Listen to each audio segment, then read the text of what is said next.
नमस्ते, आदाब, स्वागत है आप सभी का हॉरर फाइल्स में। दोस्तों, एक बार फिर से मैं लेकर हाजिर हूँ आप सभी के लिए अ डैड हैप्पी बर्थडे का पार्ट 2। चलिए सुनते हैं आगे की कहानी। मैं देख सकता था मेरे लिए उसके दिल में जो नफरत थी। तभी फोन की घंटी बजी और उस पर सक्षम का नाम चमकने लगा। उसके नाम को देखकर राधिका ऐसे मुस्कुराई जैसे कुछ हुआ ही नहीं। इतना तेज झगड़ा और गुस्सा जाने कहाँ चला गया। उसकी आंखें चमकने लगी। वो फोन पर बात कर ही रही थी, लेकिन मेरे कान सक्षम की आवाज पर थे। उसने हंसते हुए कहा, सॉरी राधिका, मैं तुम्हारा गिफ्ट देना भूल गया। गिफ्ट गाड़ी में पीछे पड़ा था। आफ्टर ऑल आई नो, कल तुम्हारा बर्थडे है। राधिका की खिलखिलाहट एक मिनट भी नहीं रुकी।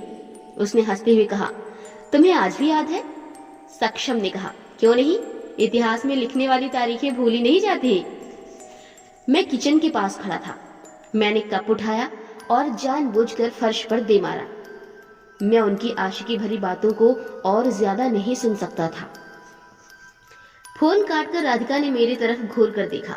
मुझे डराने की कोशिश कर रही हो? फोन काटकर राधिका ने मेरी तरफ घूर कर देखा। मुझे डराने की कोशिश कर रही हो? मैंने भी बोल दिया, मैं डरने वालों में से नहीं हूं। अब इस घर में एक मिनट रुकना भी अपराध लगता है।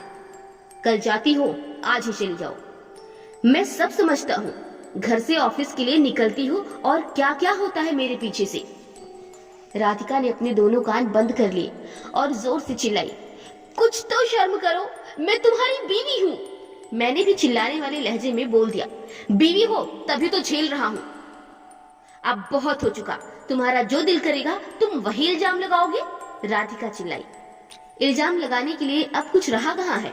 अरे किस आदमी को हो गया है औरतों का जन्मदिन याद रहता है? कॉलेज छोड़े जमाने हो गए और वो अभी भी तुम्हारे लिए गिफ्ट लेकर आया था? हाँ लाया था, वो मेरे लिए गिफ्ट। तुम्हारे जैसा नीच इंसान नहीं है ना। इज्जत करता है वो मेरी।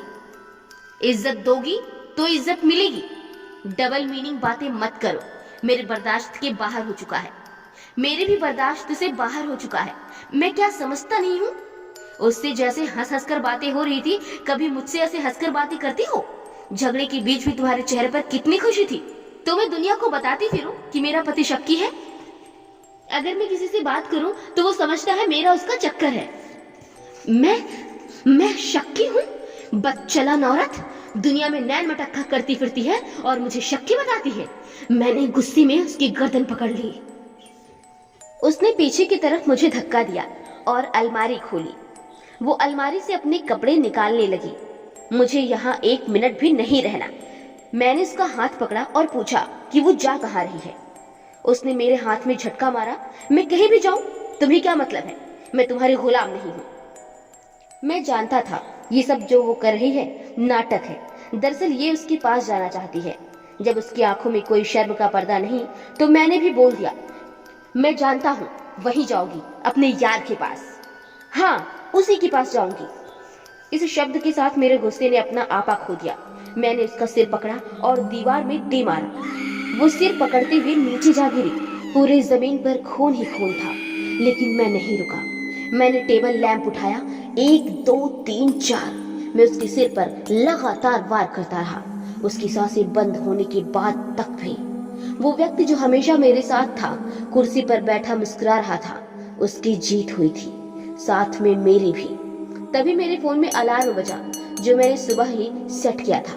12 बज चुके थे। राधिका की डेट ऑफ बर्थ उसकी डेट ऑफ डेथ बन चुकी थी और मैंने उसके कान में कहा, happy birthday, happy birthday, happy birthday Radhika, happy birthday.